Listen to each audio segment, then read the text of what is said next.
with a private little war, you have probably one of the classics of classic Star Trek. And it's a good one. It does have its political message in it, and it was of its time, but it is timeless in its points, and it leaves it open, which is something a lot could learn today. And it's done very well and weaved in with the story with care and professionalism that writers used to have, but apparently none of those guys exist anymore in Hollywood. Or at the very least, there's some sort of filters they have to go through, and by the time they get to the other end, well, it's not much there. So here is an episode that's clearly an allegory for Vietnam, where you have the United States versus the Soviet Union and communism. Here you have the Federation and Starfleet versus the Klingons. And so it's this planet that's basically a bow and arrow level technology of people and tribes and whatnot. And Kirk, we learn a little bit about his past here. Kirk had studied this planet 13 years prior to the point of this episode. So there you can kind of place it. While Spock was a young officer on Captain Pike's Enterprise, Kirk was doing work like this.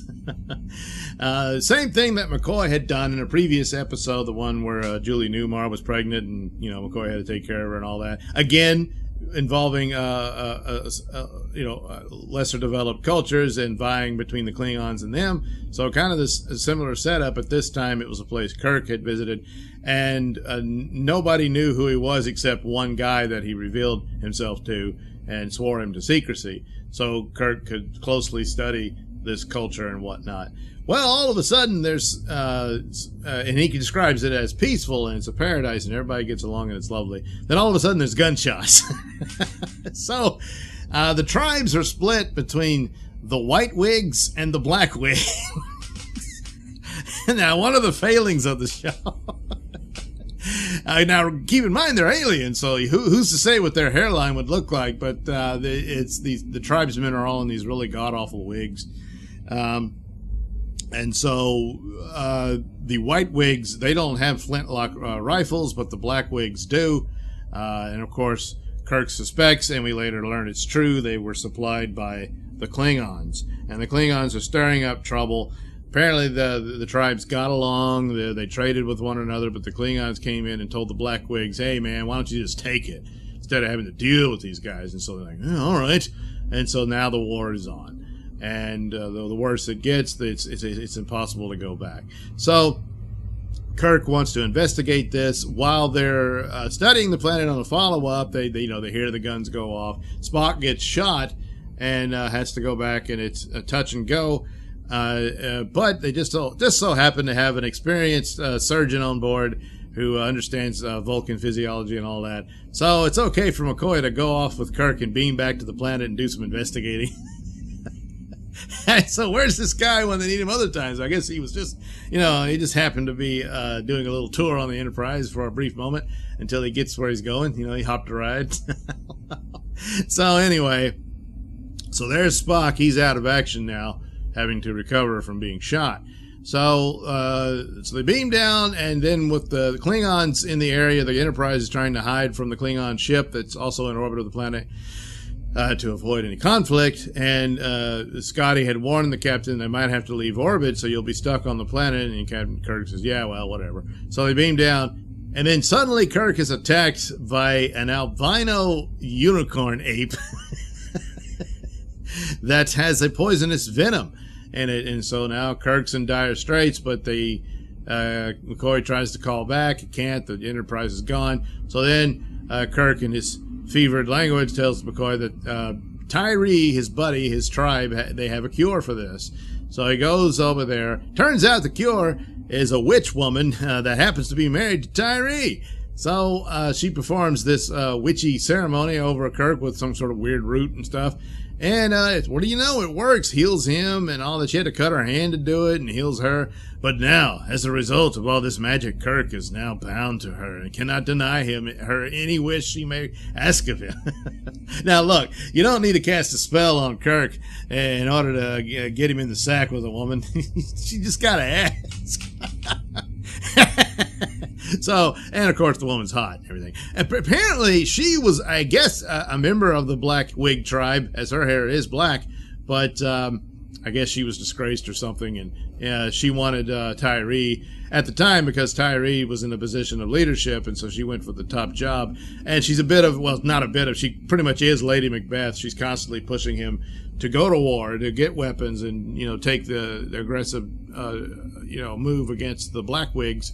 But Tyree's resistant. He wants it to go back to the way it was, where they all got along. He doesn't really believe in conflict and all of that. And but, well, the times, they are changing. And so she does have a point. She's kind of presented as a sinister person here. And then she sees McCoy demonstrate the phaser without him realizing it. So she wants that, and she pursues Kirk and makes out with him.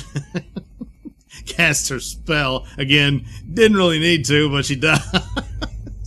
And then beats him over the head and steals the phaser. Then decides she's had it with Tyree and the White Wigs, and she goes to the Black Wigs and says, I got a more powerful weapon.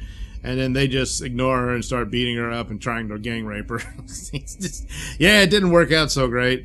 And then Tyree, Kirk, and McCoy show up, and then they decide to just kill her. So now Tyree's really pissed off, and so he says, I want more of these weapons, which was provided by the Klingons. They do confirm this. There's a Klingon hanging out at the Black Wigs. Kirk and McCoy spy on this and find it and all that. So they confirm it. McCoy was thinking this is what they could report to Starfleet. This is a violation of a treaty that the Klingons had and all this sort of stuff. Take the grievances. But Kirk says, no, it's too late. The damage has been done. These people have been exposed to these weapons, which jumps way ahead of what they're ready to develop, but it's too late. And so now, to balance out the power between the two tribes there, is to, now the Federation must supply them with weapons. McCoy is a dead set against this, but Kirk has a point. What are you going to do? He says, it's not pleasant. I don't like it, but it is what it is. It's the situation that they're in.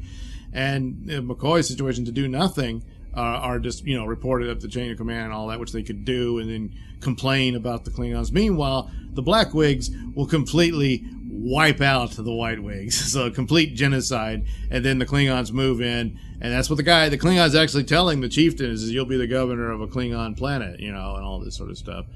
So that's basically what they'd be doing. And so they'd be, enabling the Klingons' aggression. So they're kind of stuck in this mess. And so, and of course, a poetic ending where Kirk calls for Scotty to ask him how long would it take him to quickly whip up 100 flintlock rifles.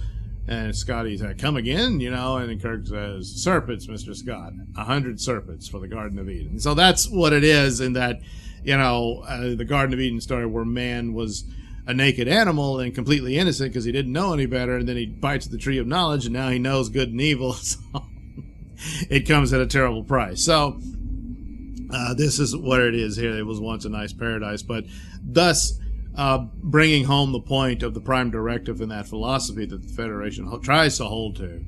And but now you see the results. That planet is going to be in war probably for centuries, if not millennia.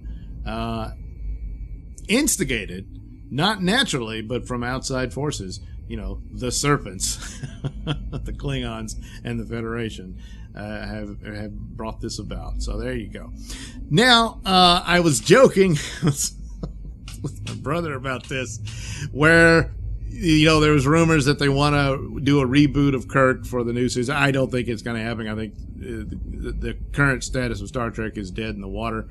But the idea is that they would reintroduce Kirk, I guess through Strange New Worlds, and that he would be bisexual. And I guess eventually leading to a homosexual relationship between Kirk and Spock, or what have you. Well, here you had this this affection between Kirk and Tyree, and who's to say something didn't happen 13 years ago in that cave. And for the benefit of the Federation, Kirk went all in. And the only reason Tyree marries the witch is because she put a spell on him, see? Otherwise, he would be with men. So see, it's all there. It's only your homophobia that makes you unable to see. So, oh boy, don't give him any idea. I mean, look, an alternate timeline, Kirk, I suppose you could argue that, but not the original So anyway, yeah, I just thought I'd make mention. But I wouldn't put it past him. But don't worry, Kurtzman has no idea this episode even exists. So there you go. Especially since it teaches you how you can put in a message about the Vietnam War and the idea of that, of bigger powers manipulating a smaller power, and and getting into their business and all that. And here it is displayed here, and they don't really conclude it. McCoy is opposing the idea. Kirk is saying we got to, and what's the argument that you can't? It's this stalemate there, and it's the sad tragedy of it, and they display it there very well. Whereas today this is our message for today. And that's what it is. Very simplistic and not weaved through a story at all. Whereas here, Private Little War does that very well and is a commendable episode. So that's how it's done. But again, don't worry about Kurtzman ruining that. He's never seen it. And even if he did, he wouldn't get it. All right, there you go. Private Little War, a classic of classic Star Trek. Alright, thank you for watching and listening. Why not like and subscribe, and check out that link description below. That'll take you to my mini stores and have plenty of goodies for you. Hats, mugs, stickers, posters, all that goody stuff. Plus, you can head over to indieplanet.com and pick up a copy of my comic book Night Night. Oh, yeah. Plus, you can also catch my podcast, Mr Nailsin Show, over at RadioMisfits.com. And you can also watch my videos on my channel at BitChute. That's the Mr Nailsin channel on BitChute.com.